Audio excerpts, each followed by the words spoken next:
Hey everybody, welcome to episode number 1 of Knack TV. I'm your host Neil Malek, and I've been a software and professional development teacher for about 10 years now. I started Knack training recently with 2 goals, one short-term and one long-term. The short-term goal is that every time you interact with me, whether it's in the videos or over Twitter or in person, I want you to get a little better at what you do. And long-term, I want you to be amazing at what you do. I'm going to challenge you. Take what you learn in this episode, try to apply it in your day-to-day work, come back, go down to the comments below this video, let me know whether it worked or not. I'm really interested to see whether the ideas, whether the principles worked for you, or whether you've got to tweak them a little bit to make them right for you. This is week number 1, the war on bullet points. So in this week, we're going to be working inside of Microsoft PowerPoint, and specifically, we're going to be looking at how boring PowerPoint presentations with a lot of text in them actually are, why that is, and what we can do to improve it. Specifically, episode number 1, right here, we're working on speaker notes. So let's take a look at a sample PowerPoint presentation. We've all sat through at least one of these presentations, and chances are really good that you've presented one of these. And that is slide after slide after slide of nothing but text, nothing but bullet points on every slide. And the person giving this presentation is standing in front of the room going, as you can clearly see, slide number 3 says blah, blah, blah, blah, blah, blah, blah. And if we're all honest with ourselves, I want you to think really clearly about this. The last time you were in one of these presentations, what emotion did you leave that presentation with? Was it motivation? Was it inspiration? Was it boredom? Was it frustration? Was it anger? Was it sleepy? I mean, one of those is perfectly valid response to a PowerPoint presentation. And the reason I ask you what it is that you felt from that PowerPoint presentation is because that's the most important question that you can possibly ask about the PowerPoint presentation. And I know a lot of you guys right now are thinking, no, that's not the most important question. Let me get to that, right? Most people, when they come into class with me, their first question is, how many bullet points can I put on a slide? What's the rule for this? And their second question is, what's the maximum and what's the minimum font size that I should be using in this PowerPoint presentation? And that's absolutely the last question that you should ask. And here's why. Be completely honest with yourself. Every piece of information in your presentation right now, could you communicate that same information with an email or a memo or, just running into somebody in the hall? Absolutely you could. You could give them the same information just by putting it up on a web page somewhere and having them read it. So why did you call the presentation in the first place? Aha. The reason you call PowerPoint presentations is because you need personal contact with the people in that room. You need to be able to look them in the eye, and you need to be able to motivate them to the mission you lay out for them. If it's just about communication, you could communicate a lot of different ways. This is not about communication, it's about connecting with the people in that room. And let's be honest, the last few presentations that you've given have not exactly connected with the people in the room. So let's take a look at a little bit of the science behind the scenes on this. Now, when you give a PowerPoint presentation, most people will tell you, there's auditory learners and there's visual learners. So you should probably try to find a way to connect your PowerPoint presentation to both groups of people. That you should try to make some visual component to the information and some auditory component to the information. And you're thinking to yourself, well, I'm talking, so obviously that's auditory. And it's PowerPoint, so it's projected on the screen behind me. So obviously that's visual, we're all set. And actually, it's not true.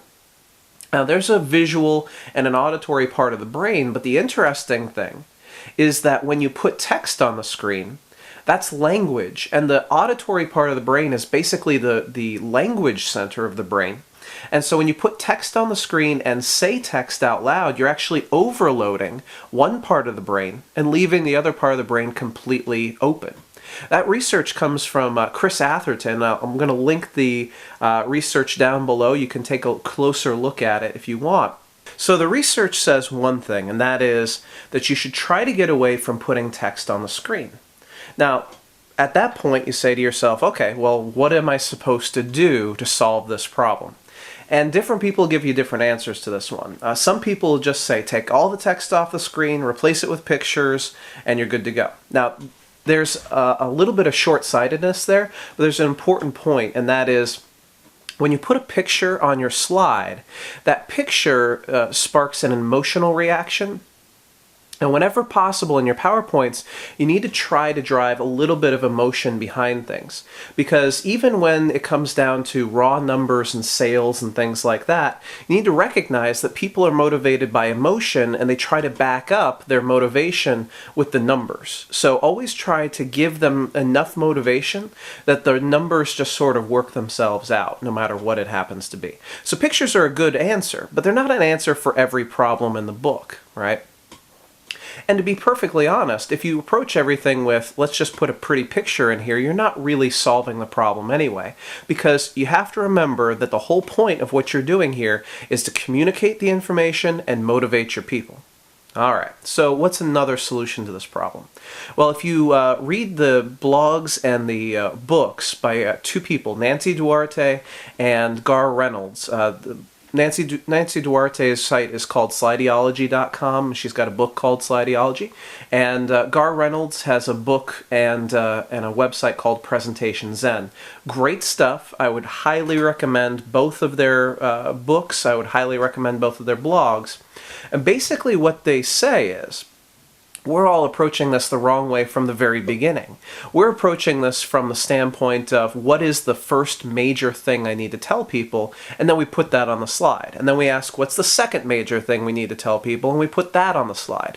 What they actually strive for is for us all to become storytellers, to be able to put together a presentation from beginning to end that has an introduction, that has a hero in it, that really motivates people, that gets them behind the hero, and in the end shows them what course of action they can take. And I'm very, very much in their school of thought. This is episode number 1. Let's stick with easier stuff than that. All I want to do is solve a simple problem, and that is, I've got bullet points on my slide, and I know I shouldn't have bullet points on my slide. If I'm going to present tomorrow, what can I do to resolve this problem? Alright, so let's attack this from a very pragmatic standpoint. Let's look at slide number 3 in this presentation right here. When you look at slide number 3, what I'll always tell you is, tell me why you put this text on this slide. What is the point of the text that's on this slide? Now if you look at slide 4's got numbers on it, and slide 5 has a process described. Those are very relevant pieces of information that people might need to be able to take notes on.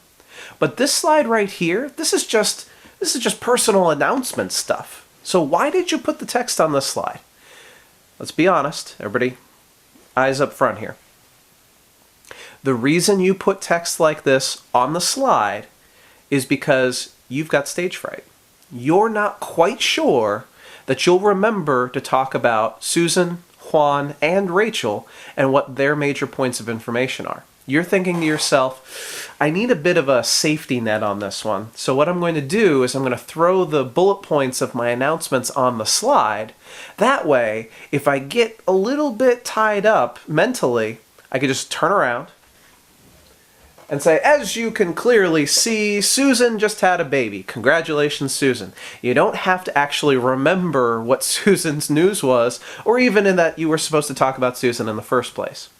That's the whole reason for the text being on this slide. So, now that we've got the answer to the problem, how do we solve that problem?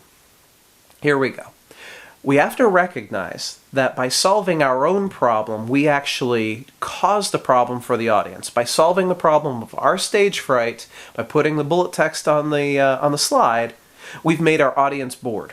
So we need to fix our audience's problem by finding a new solution to our own problem. And that solution, and the reason why episode number 1 is called Speaker Notes, is Speaker Notes. Let's take a look at what we can do here.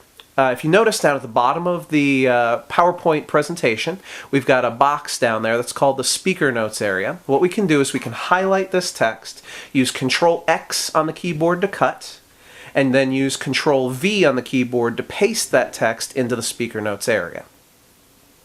Now, once it's no longer on the slide's kind of boring, so let's take a couple of seconds here, and let's grab these pictures of Susan and Juan and Rachel, and let's just arrange them on the slide real quickly and make them look like they belong there. Alright, so we've solved our problem of the boredom that our audience is experiencing, and we've solved it by taking the text off and putting in pictures. Now, because everybody in our audience is going to see the picture of Susan, see the picture of Rachel, see the picture of Juan, they're going to have an emotional reaction to those pictures. You're going to say that Susan, over on the left, just had a baby. Everybody's going to see Susan's face, they're going to see how happy she looks, and they're going to go, "Aw, isn't that nice?" And that emotional contact right there, that's the whole reason why you're in the PowerPoint presentation to begin with, right? To connect with your audience. Perfect. That's exactly what we're looking for. But in solving our audience's problem, we have now broken the presentation for us again, because we're not sure whether or not these slides are going to be memorable to us, so we're not sure whether we're going to say all the right words at the right time. Alright, so solve this problem. What we're going to do is we're going to use those speaker notes in one of two different ways. Here's method number one. If you want, you can create a handout that you can hold in front of you on the podium. To create that handout, you click File in the top left-hand corner of the screen.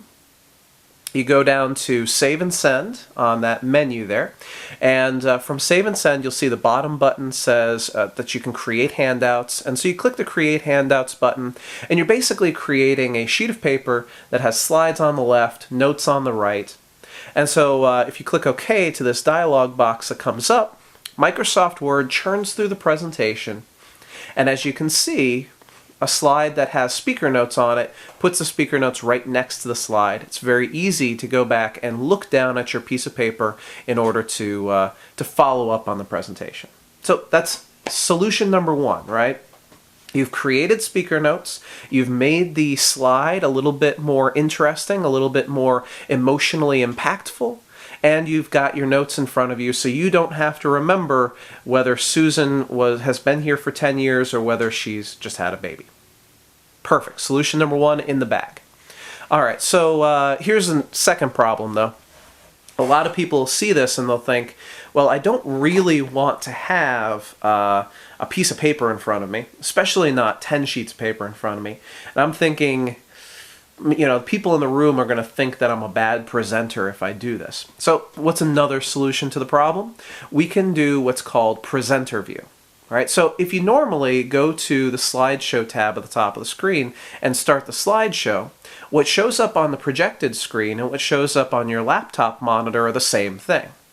But if you go back to that slideshow ribbon, over on the right-hand side you'll see a checkbox that says presenter view. And if you turn presenter view on, and if your laptop's capable of it, then that means that PowerPoint will show the full slide on the projected screen behind you. But in front of you, what you'll see is what slide you're on right now, what slide you just came from, what slide you're going to next, and over on the right-hand side, there you go. There's your speaker notes. Perfect. Alright, that's it for episode number 1, speaker notes. In episode number 2, we're going to tackle the same problem, but this problem is going to be for values that have numbers. And in episode number 3, we're going to look at a slide that has a process described. And in this whole week, we're really, again, hitting at one simple problem, and that is, if we put text on the screen and we say text out loud, we're going to bore our audience to tears. So join me for episodes 2 and 3. We'll see if we can defeat the boredom monster during our presentations. And as always, please, if you have any questions about steps I went through, or if you'd like to see a topic in future episodes, go ahead and add comments down below, or you can reach me on Twitter @NeilMalek. Thanks for watching, and remember, be amazing at what you do.